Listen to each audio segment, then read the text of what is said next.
नमस्कार दोस्तों, आप देख रहे हैं इंडिया न्यूज। मैं हूं अजीत। आज 2G 2DG के बारे में बात करेंगे, मेडिसिन के बारे में, जहां ट्रायल रन हुआ। डॉक्टर अपूर्व हमारे साथ जुड़े हुए हैं, जालौन के सीनियर डॉक्टर हैं, एनेस्थीसिया विभाग के हेड भी हैं। इनसे बात करेंगे, जानने की कोशिश करेंगे ट्रायल रन में क्या कुछ रहा और आने वाले समय में ये ट्रायल रन कितना कारगर साबित होगा। अपूर्व सर, आपका बहुत बहुत स्वागत है इंडिया न्यूज में। नमस्कार जी। अपूर्व सर, सबसे पहले समझना चाहेंगे कि ट्रायल रन आपने किया, लेकिन अब इस ट्रायल रन के बाद से उनका क्या, जो मरीज अब ज्यादा परेशान है, उन तक ये दवा कब तक पहुंचेगी? देखिए, ऐसा है कि ये जो दवाई है हम लोगों ने ट्रायल करके इसको सक्सेसफुल पाया है। डीआरडीओ की इसकी रिपोर्ट सबमिट करी जा चुकी है। डीआरडीओ ने डीसीजीआई से इसका इमरजेंसी यूज ऑथराइजेशन ले लिया है। अब ये दवाई रेड्डीज लैब के द्वारा बनाई जा रही है और बहुत जल्दी मार्केट में पाउचेस के फॉर्म में, 3 ग्राम के पाउचेस के फॉर्म में बहुत ही जल्द, मेरे को लगता है अगले 10 से 15 दिनों के अंदर मार्केट में ये कंप्लीटली अवेलेबल होनी चाहिए। जिस हिसाब से सर, अगर चार्जेस की बात करें, हम एक पाउच का जो नॉर्मल रेट होता है या फिर इस दवा का नॉर्मल जो रेट होगा, वो अभी बताया जा रहा है कि 500 से 600 रुपए होगा। क्या ये जायज रहेगा या रेट कुछ कम हो सकता है? देखिए, इसके बारे में मैं कमेंट नहीं कर पाऊंगा क्योंकि ये मेरा स्कोप ऑफ वर्क नहीं है। हाँ, ये जरूर है कि दवाई का ऐसा रेट होना चाहिए ताकि ये आम जनमानस तक पहुंच सके और आम जनमानस को फायदा पहुंचा सके। अपूर्व सर, ट्रायल रन जब आपने किया तो ये ट्रायल रन कितने से कितने साल के उम्र के लोगों पे किया? महिलाएं थी, बच्चे थे, किन पे क्या किया? और ट्रायल रन जब हुआ तो उस समय कॉम्प्लिकेशन क्या क्या आपके सामने आई? देखिए, ये जो ट्रायल जो हम लोग के पास फेज 2 ट्रायल आया था सबसे पहले, उसमें कुछ सिलेक्टेड पेशेंट्स हम लोग को लेने थे और उन सब पेशेंट्स की उम्र जो है 18 साल से ऊपर होनी चाहिए थी। तो उनमें मेल या फीमेल ऐसा कोई डिफरेंशिएशन नहीं था। हाँ, ये जरूर है, प्रेग्नेंट पेशेंट्स में हम लोगों ने इस ट्रायल को नहीं करा क्योंकि उसमें इस ट्रायल को करने की मनाही थी। बाकी सारे 18 साल से ऊपर जितनी भी उम्र के पेशेंट्स हैं उन सबको यूज करा गया। पहले माइल्ड टू मॉडरेट कैटेगरी के पेशेंट्स में इस्तेमाल करा गया, उसके बाद सेकंड थर्ड फेज में इसको मॉडरेट टू सीवियर कैटेगरी के पेशेंट्स में इसको इस्तेमाल करा गया। और दोनों फेजेस में ये देखा गया कि सब तरह के मरीजों को, चाहे माइल्ड हो, मॉडरेट हो, सीवियर हो, तीनों कैटेगरी के पेशेंट्स को अमूमन हर चीज में फायदा हो रहा था। तो उनके एक्सरे में, सीरियल जो एक्सरे हम लोग करा रहे थे उनमें इंप्रूवमेंट मिला। उसके साथ जो ब्लड के इन्वेस्टिगेशन जैसे serum ferritin, D dimer, CRP levels और जो ये सारे जो इन्फ्लेमेटरी मार्कर्स हैं, इन सब में इंप्रूवमेंट मिल रहा था। इसके साथ ही जो हम लोगों ने ये देखा कि जो पेशेंट्स को ऑक्सीजन की रिक्वायरमेंट है, जो मरीज ऑक्सीजन पे थे, उनमें काफी अच्छा खासा फायदा देखने को मिला है। सर, सबसे बड़ी बात समझना चाहेंगे, सिटी स्कैन एक जरिया होता है इस कोविड को डिटेक्ट करने के लिए, लेकिन अभी डीआरडीओ के एटॉमिक विंग्स ने भी ये रिसर्च करके ये कहा कि AI is the good equipment to access the, मतलब आसानी से उसे बता सकता है कि हाँ, ये पेशेंट कोविड से कितने परसेंट तक परेशान हो रहा है या कितने परसेंट तक इसकी मात्रा है कोविड की, इसे जल्द से। तो एआई है क्या और कैसे फंक्शनिंग करता है, इसके बारे में कुछ बताएंगे आप? देखिए, जो आर्टिफिशियल इंटेलिजेंस की आप बात कर रहे हैं वो एक बेसिकली एक कंप्यूटर प्रोग्राम है जिसमें कि जो मरीज को एक्सरे होता है उसका या सीटी स्कैन होता है, तो वो जो कंप्यूटर प्रोग्राम है वो बेसिकली उसको जज कर लेता है और उसके बिना पर बता देता है कि हाँ, मरीज कोविड से पीड़ित है कि नहीं पीड़ित है, और पीड़ित है तो कितना परसेंटेज ऑफ लंग उसका इन्वॉल्व है उसमें। तो basically this is a computer program. Mostly इसमें एडवांटेज ये होता है कि जो इसमें जैसे आजकल हम लोग एक्सरे करवाते हैं या सीटी स्कैन करवाते हैं तो उसकी रिपोर्ट हम लोग को 24 घंटे 48 घंटे के बाद मिलती है। तो इस आर्टिफिशियल इंटेलिजेंस से ये एडवांटेज हो जाएगा कि आपने एक्सरे करवाया या सीटी स्कैन करवाया और उसकी रिपोर्ट तुरंत प्रिंटेड आपके हाथ में होगी। तो इससे ये होगा कि पेशेंट को एक तो जल्दी मालूम पड़ जाएगा कि हाँ भाई, वो इन्फेक्टेड है कि नहीं है, पहली चीज। और दूसरी चीज ये है कि डॉक्टर, जो ट्रीटिंग डॉक्टर है, वो भी उसका जल्दी इलाज कर सकता है रिपोर्ट का वेट करे बिना, और उस आर्टिफिशियल इंटेलिजेंस की रिपोर्ट के बिना पर ही इलाज चालू कराया जा सकता है। जी। तो एआई जो आप बता रहे हैं वो क्या सीटी स्कैन से ज्यादा बेहतर है माना जाए? देखिए, आर्टिफिशियल इंटेलिजेंस एक बेसिकली कंप्यूटर प्रोग्राम है। इसको ये कहना कि ये बेसिकली जज तो सीटी स्कैन और एक्सरे को ही करेगा, ये तो ऐसा नहीं है कि सीटी स्कैन की जरूरत नहीं है, सीटी स्कैन के साथ ही वो आर्टिफिशियल इंटेलिजेंस काम करेगा।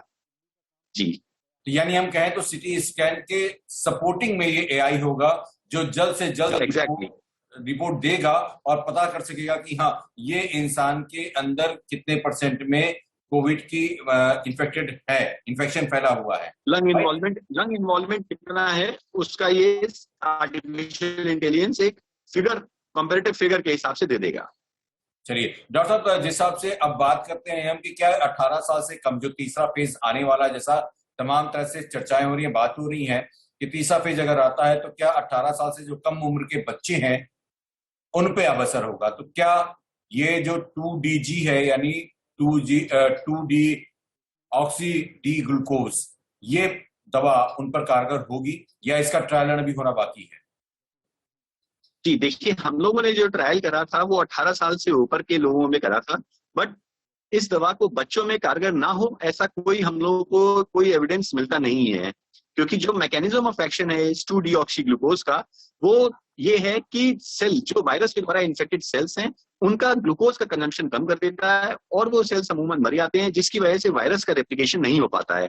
तो चाहे वो बच्चे हों चाहे अडल्ट हो, मैकेनिज्म ऑफ एक्शन सेम रहेगा और इसके कोई इस दवाई के कोई खास साइड इफेक्ट्स नहीं है। तो इसलिए ऐसा प्रतीत होता है कि ये बच्चों में भी उतनी ही कारगर होगी जितनी की बड़ों में कारगर है। हालांकि जो हम लोगों ने अभी तक स्टडीज करी हैं वो 18 साल के ऊपर के लोगों पे करी हैं।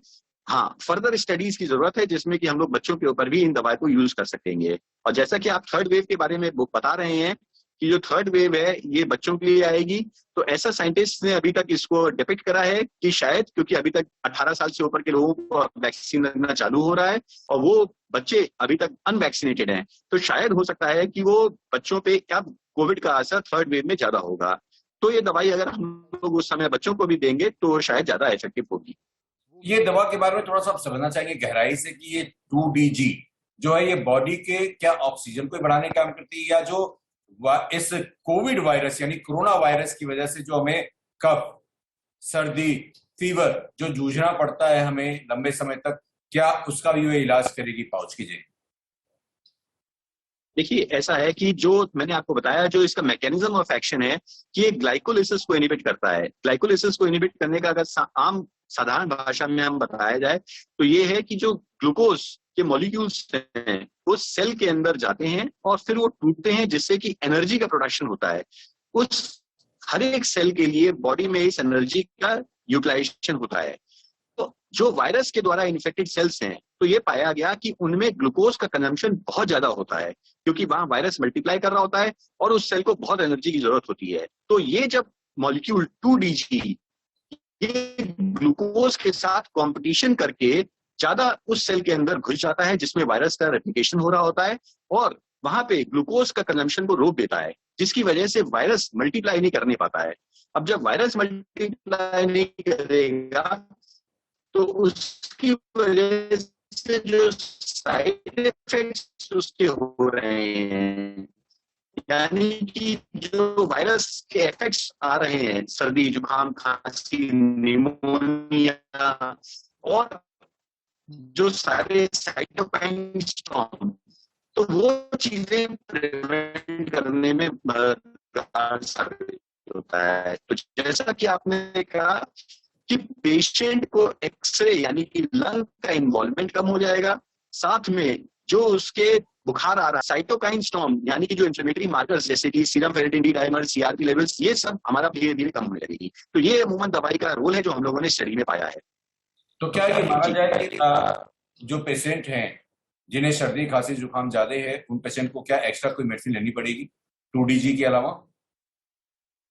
हाँ, देखिए, जो अगेन फिर मैं वही बात कहूंगा कि स्टडी में जो हम लोगों ने करा था कि वो स्टडी ड्रग यानी 2-डीऑक्सी glucose plus standard of care, ये दोनों दवाई हम लोगों ने साथ में इस्तेमाल करी थी। तो ये 2-डीऑक्सी ग्लूकोज एक स्टैंड अलोन थेरेपी नहीं है कि केवल यही दवाई का सेवन करना है इससे मरीज ठीक हो जाएंगे, ऐसा नहीं है। इस दवाई प्लस स्टैंडर्ड ऑफ केयर यानी जो दवाइयां अभी चल रही हैं जैसे आइवरमेक्टिन, डॉक्सीसाइक्लिन या एजिथ्रोमाइसिन, इन दवाइयों के साथ हमें ये दवाई देनी है तो ज्यादा कारगर सिद्ध होगी। हाँ, तो हो सकता है दवाई अकेले भी कारगर हो, बट अभी इस स्टेज पे कह पाना कि केवल ये स्टैंड जी। तो जिस हिसाब से आपने बताया कि इस 2DG के पाउच के अलावा कोविड से अगर जंग जीतना है तो वो रूटीन दवाइयां भी हमें लेनी होंगी, जो तमाम तरह से डॉक्टर के जो कोविड के प्रिस्क्रिप्शन हैं डॉक्टर के, वो दवा भी लेनी अनिवार्य है। डॉक्टर पूर्व जी तो अब आखिरी सवाल जिसे समझना जी, चाहते बिल्कुल सही कह रहे हैं आप कि डॉक्टर रेड्डी जब लैब है, क्योंकि अब स्टेट्स में डिमांड होगी, अब खासकर आप यूपी में है, यूपी की स्थिति भी बद से बदतर ये देखने को मिल रही है, तब से कोविड पेशेंट सबसे ज्यादा वहां पर है। सरकारी हॉस्पिटल में चूंकि आप है, तो सरकारी हॉस्पिटल के वहां के हालात क्या है और क्या लग रहा है कि कितनी मात्रा में जरूरत पड़ सकती है वहां पर 2DG पाउच की? देखिए, इस समय पूरे इंडिया में एक सेकेंड वेव की लहर आई हुई है और इसकी वजह से काफी पेशेंट सिक हैं, बट मैं ये जरूर कहना चाहूंगा कि यूपी में इंतजाम बहुत अच्छे हैं। यहाँ की सरकार ने बहुत ज्यादा मदद कर रखी है, आम जनमानस तक मदद पहुंचा रखी है। साथ में गवर्नमेंट हॉस्पिटल्स में बहुत सुविधाएं हैं, यहाँ पे हर तरह के वेंटिलेटर, डॉक्टर्स और उनको चलाने वाले, साथ में ऑक्सीजन की भी यहाँ पे बहुत हद तक कमी कम है। तो इसलिए जो हमें लगता है कि चूंकि पेशेंट्स बहुत ज्यादा हैं, तो इस दवाई की जरूरत आम जनमानस तक बहुत ज्यादा है और जितनी जल्दी ये दवाई आएगी उतनी जल्दी हम लोगों तक ये दवाई पहुंचा सकेंगे। इसका बहुत ज्यादा फायदा हमें लगता है, हम एक्सपेक्ट कर रहे हैं और डीआरडीओ की टीम और डॉक्टर रेड्डीज चाहिए। डॉक्टर अपूर्व, पाउच की साइज क्या है, कितने मिलीग्राम तक आप देते हैं और पेशेंट को कब कब ये दवा देना पड़ता है, सीवियर पेशेंट्स को, जब वो हालात सुधर जाते हैं उसके? जो रिकमेंडेड डोज 2-डीऑक्सी-ग्लूकोज की है वो 90 मिलीग्राम प्रति किलोग्राम के हिसाब से मरीज को देना है। यानी कि जो पाउचेज अवेलेबल होंगे वो 3 ग्राम का पाउच होगा, जिसको कि दिन में 2 बार लेना होगा, सुबह और शाम खाली पेट, आधी घंटा खाना खाने के पहले। तो ये ज्यादा सबसे ज्यादा इफेक्टिव कारगर सिद्ध होगी और ये जब मार्केट में आएगी तो वही 3 ग्राम के पाउचेज में आएगी, जिसको सुबह शाम कंज्यूम करना है। डॉक्टर साहब, बहुत बहुत धन्यवाद आपका बात करने के लिए और कोविड के बारे में तमाम तरह से बताया और जानने की कोशिश की कि 2G जो है पाउच, वो केवल पाउच, वो मददगार सपोर्टिंग एलिमेंट के तौर पर है, लेकिन अगर आपको कोविड को पूरी तरह से मात देना है तो इसके साथ जो तमाम दवाइयां आप खाते आ रहे हैं उसका भी सेवन करना उतना ही जरूरी है जितना कि 2G लेना। 2G आपके लिए ऑक्सीजन की क्षमता जो लगातार गिरती है उसको मेंटेन करने का काम करता है, लेकिन बाकी और मेडिसिन जैसे आपको कफ, सर्दी या फीवर है तो उसके लिए सपोर्टिंग मेडिसिन की आवश्यकता बनी रहेगी और आपको लेना पड़ेगा। फिलहाल डॉक्टर अपूर्व, आपने पूरी जानकारी दी, इसके लिए धन्यवाद। आप जुड़े इंडिया न्यूज से, आप सभी लोग ने आप सुना डॉक्टर अपूर्व को कि क्या क्या बातें उन्होंने बताई, और आप लोग भी सभी लोग सावधानी बरतें हैं, क्योंकि इसके बावजूद भी, तमाम दवा आने के बाद भी सावधानी ही बचाव है। कोविड से अगर बचना है तो मास्क, 2 गज की दूरी और हाथ धोना बहुत जरूरी है। तो आप लोग देखते रहिए इंडिया न्यूज।